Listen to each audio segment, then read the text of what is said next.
Hello everyone. So today I want to talk about Thevenin and Norton equivalence. I think it's a really powerful circuit analysis principle, and I think it's probably one of the coolest ones that you will learn about in this course. First, what I'm going to do is I'm going to explain what the Thevenin equivalent is, and then I'll explain what the Norton equivalent is. But essentially, what Thevenin's theorem says is that if you have any circuit, let's just say you have a box, and it's a big, messy, complicated circuit, and you've got all sorts of, you could have voltage sources, you could have current sources, you could have dependent sources, whatever, a big, complicated mess. It doesn't matter how complex the circuit is. If it has two wires poking out of it, effectively, this whole complicated mess can be modeled, perfectly modeled as a voltage source in series with a resistance. And we call this the Thevenin voltage and this the Thevenin resistance. So let that sink in. Like, no matter how complex this is, we're dealing with like a linear circuit with just like a bunch of resistors and sources and all of that, and they can be interconnected in all this really complex way. You can actually reduce it, effectively replace it with something this simple. So this is called the Thevenin equivalent.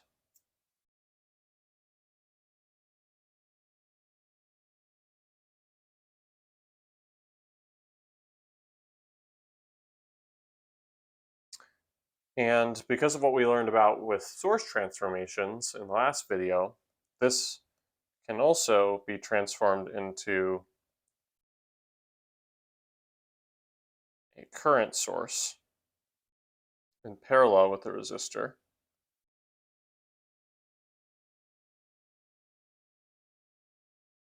And this would be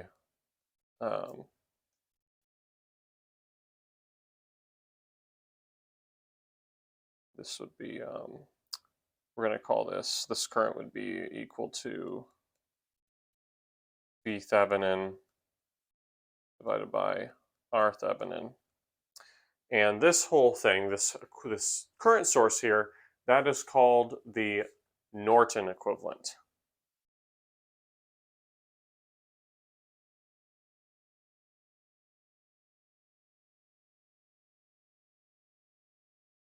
So the Thevenin equivalence theorem says we can represent this big complicated mess as this, and then the Norton says we can represent this whole complicated mess as a current source. And in any case, it really simplifies, it can really simplify our analysis. So what I'm going to do is I'm going to jump into an example here. And essentially what we're going to do is we're going to take a circuit and try to find out what its Thevenin equivalent is. And then if we know its Thevenin equivalent, we can also find its Norton equivalent. So let's start off with our example here. So let's say you have the following circuit. You have a dependent current source,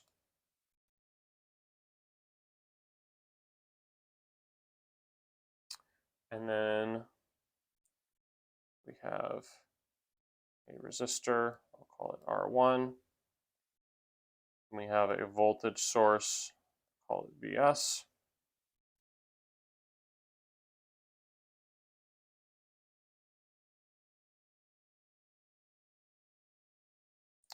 And then this is defined as Ix. Make that capital.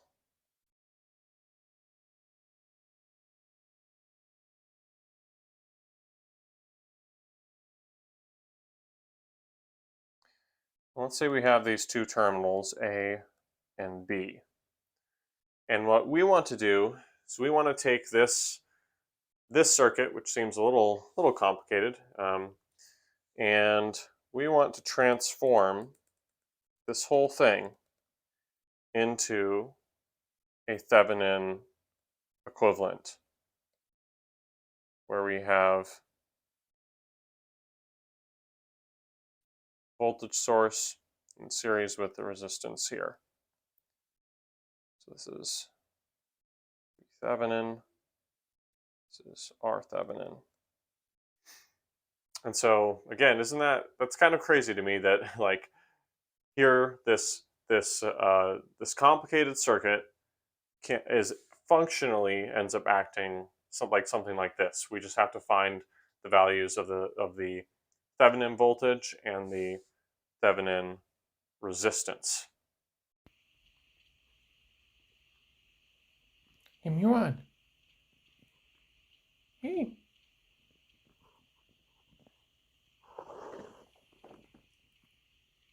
What's up? Okay, so let's find the Thevenin voltage. So, step one is we need to calculate the open circuit voltage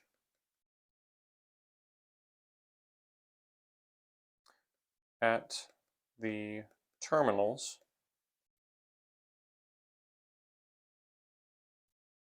and when we do that, when we calculate that, our Thevenin voltage is going to be equal to the open circuit. So here are the terminals A and B. So we're going to leave those terminals open. We're not going to connect anything across them. And so we want to calculate the voltage V open circuit, which is equal to VAB in this case here. So basically we want to solve for that voltage. And if you think about it, that actually kind of makes sense on why this voltage would be equal to our Thevenin voltage. Because remember, we're modeling this whole thing as our Thevenin voltage here in series with a Thevenin resistance. And what we're claiming is that basically this simple circuit acts like this more complex circuit between the terminals A and B. Let's think about how this circuit works. When you have an open circuit on the terminals, what is the voltage across these terminals?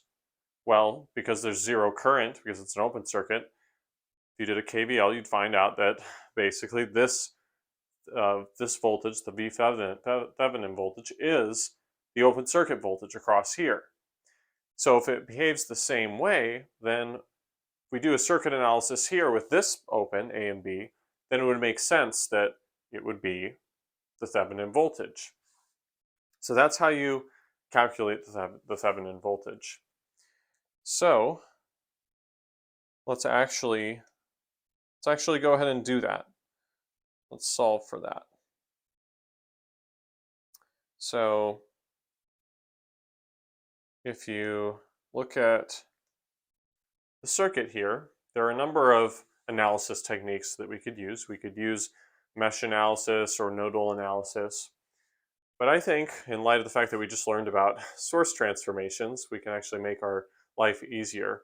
Because of all these components being in parallel, if we convert this into a current source, then we'll have just a bunch of current sources and resistors in parallel, and that will make our life really easy. So I'm going to go ahead and convert this voltage source and resistor into a current source and redraw the circuit. So this becomes current source here. And then we have, now this is the current source from our source transformation. And the value will be Vs divided by R1. And this will be R1. Same resistance as the series resistor. Then we have R2, our current Ix defined this way. Then we have our two terminals, A and B. And the voltage we're trying to solve for here is V open circuit. So now that we have it in this much more simple form, we can go ahead and do something like we can do a KCL at this node here and figure out what the open circuit is. I'm going to go ahead and define my currents here. I can assign it any direction. I'm going to do it, assign this in the downward direction, call it IR1. I always like to arbitrarily define my currents through my resistors, do the KCL or the KVL, whatever I'm doing, and then as a second step, apply Ohm's law. That helps keep you from getting kind of mixed up with plus and minus signs. So we'll go ahead and do our KCL here. So we're going to sum all of the currents going into the node and set that equal to 0. So here we have Ix going this way, so that means minus Ix is going in. So minus Ix. Then we have Vs over R1 current going in.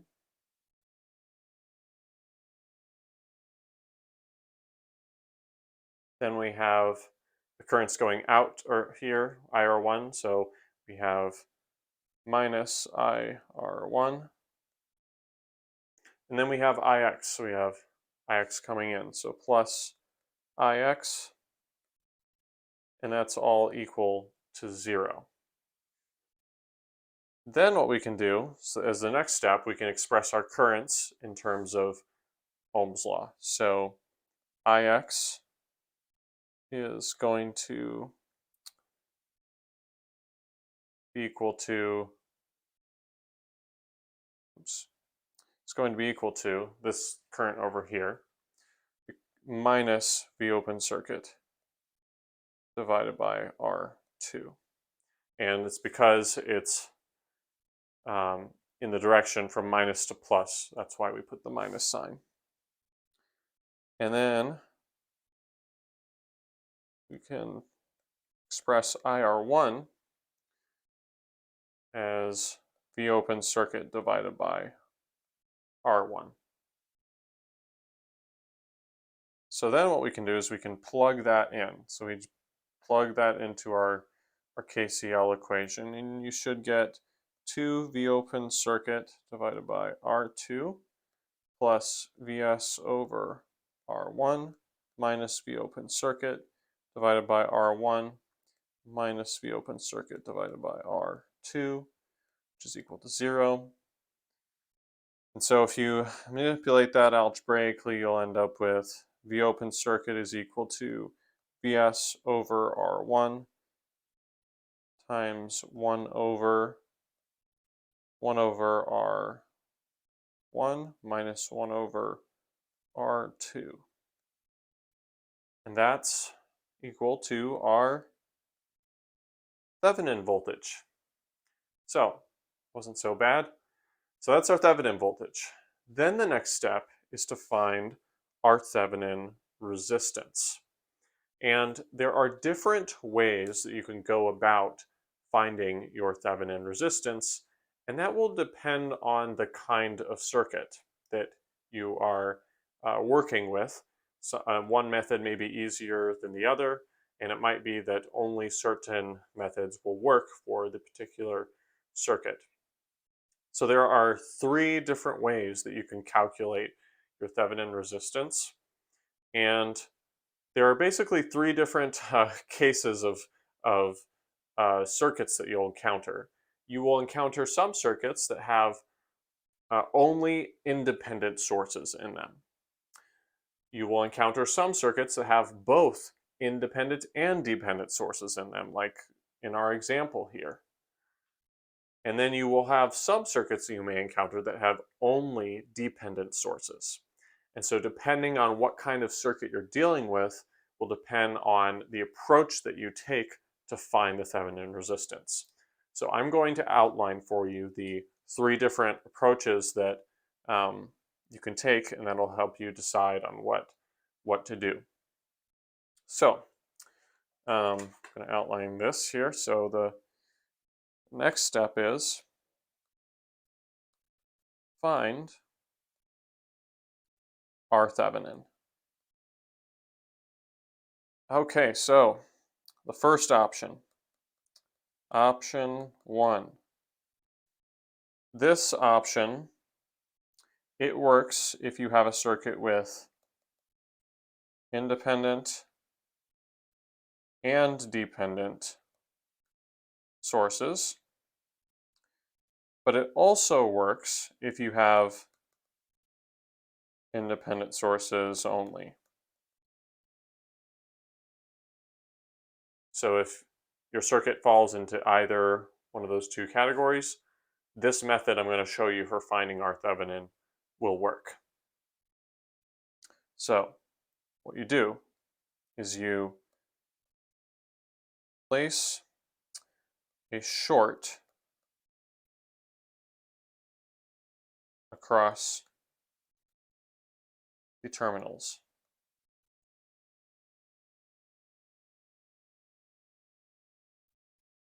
And then you calculate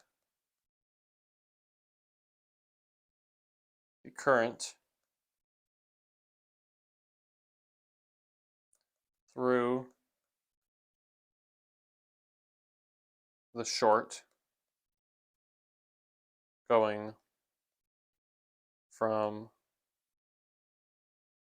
plus to minus. So, for example, so you have a box here that represents your circuit, and you have your two terminals. So what you do is you place, after computing your open circuit voltage here, so after you've computed your V open circuit, then what you do is you no longer leave it open, and instead you add a short across it, and then solve for the current here. I'll call it I short circuit, flowing from plus to minus, or the polarity of the open circuit voltage that you calculated. And so solve for that I short circuit, and then what you do to compute Thevenin resistance, R Thevenin is going to be equal to V open circuit divided by I short circuit. And if you think about it, it makes sense, right? If you have your circuit model here is this,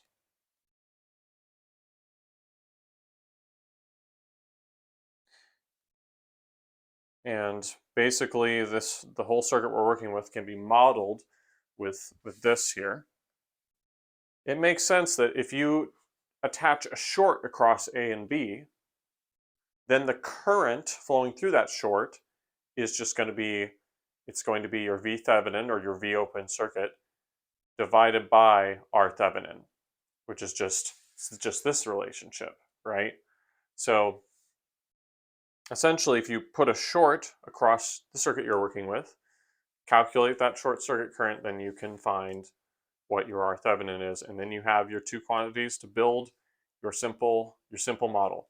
So let's go ahead. Oh, you know what? Actually, so we can use this method on our circuit because of the fact that we have independent and dependent sources, and so this method works.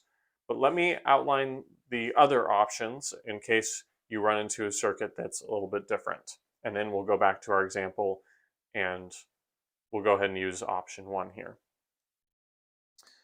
But there are other ways you can find the Thevenin resistance. Option 2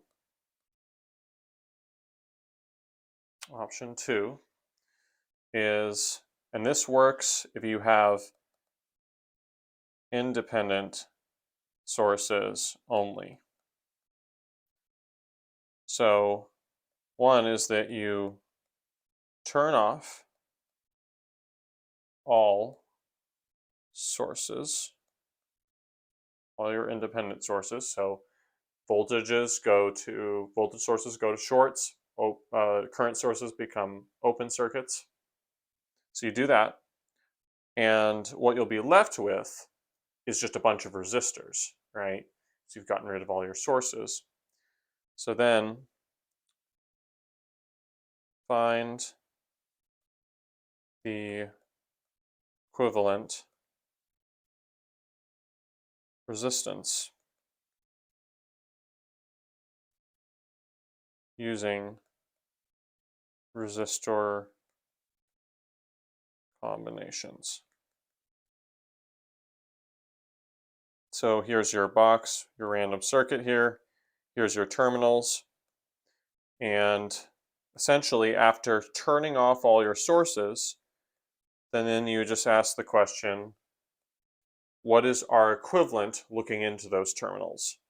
And that will be equal to your Thevenin resistance. But this only works if you have only independent sources where you can turn everything off and then you're left with a bunch of resistors in here, and then you just ask the question, what's the equivalent resistance looking into these terminals? And you just use the normal resistor combination formulas that you're used to. So this might be, in some cases, an easier way to calculate the Thevenin resistance than this way. Although this way will also work if you have just independent sources. Option 3. Option 3. So this works for any case. This works if you have independent plus dependent sources. This also works if you have independent sources only.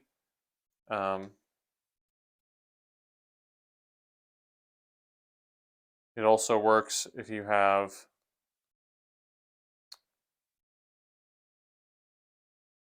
dependent sources only. So any 3 of these cases, this method will work. And the way you do it is, one is that you attach a voltage source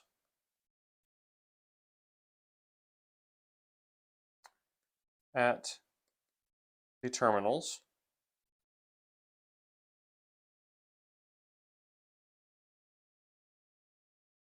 And oh, I should also mention another important thing you have to do is turn off all independent sources, then attach a voltage source at the terminals. So at the terminals, and find R Thevenin equal to Vs over Is. So here's what I mean. If you have your box here, you've got your terminals here coming out. What you do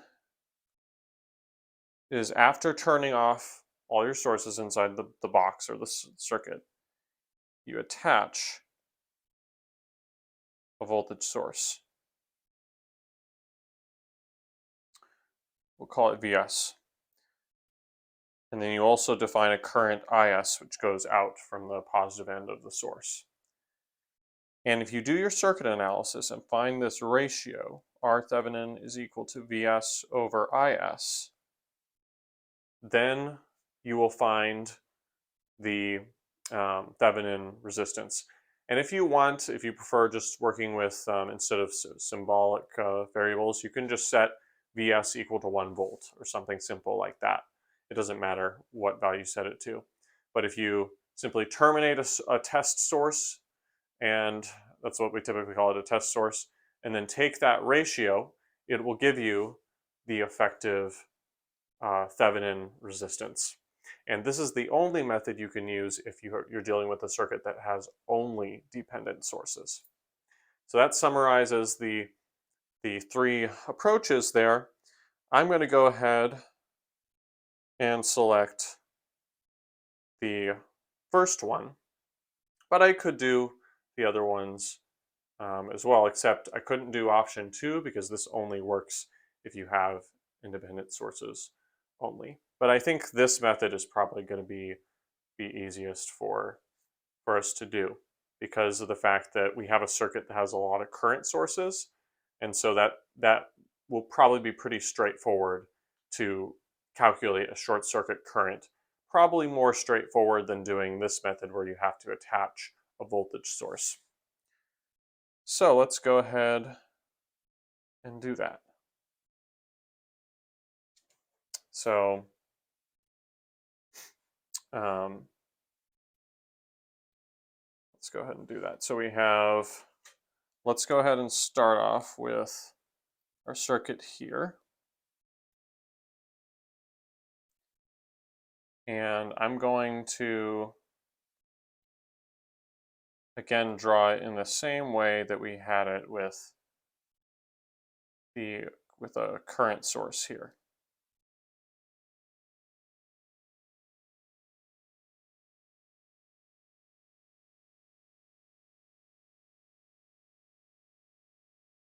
Instead of the voltage source. So that's R1. This is R2. This is IX. So what we do, got our terminals A and B. We're going to add a short here. And then we're going to define our current here, I short circuit, in this direction because our voltage, our V open circuit voltage was defined in that direction, plus and minus there.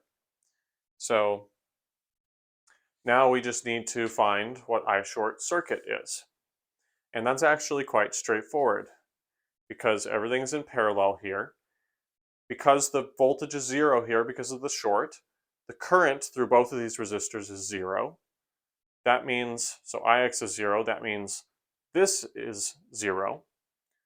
So in other words, the only source that's on is this Vs over R1, and it's just continually flowing through the short circuit. So ISC, or I short circuit, is equal to Vs over R1.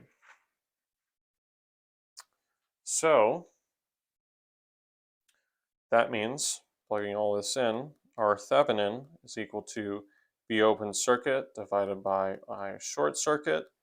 And if you plug in the formula we came up for V open circuit and this formula, you will get 1 over R1 minus 1 over R2.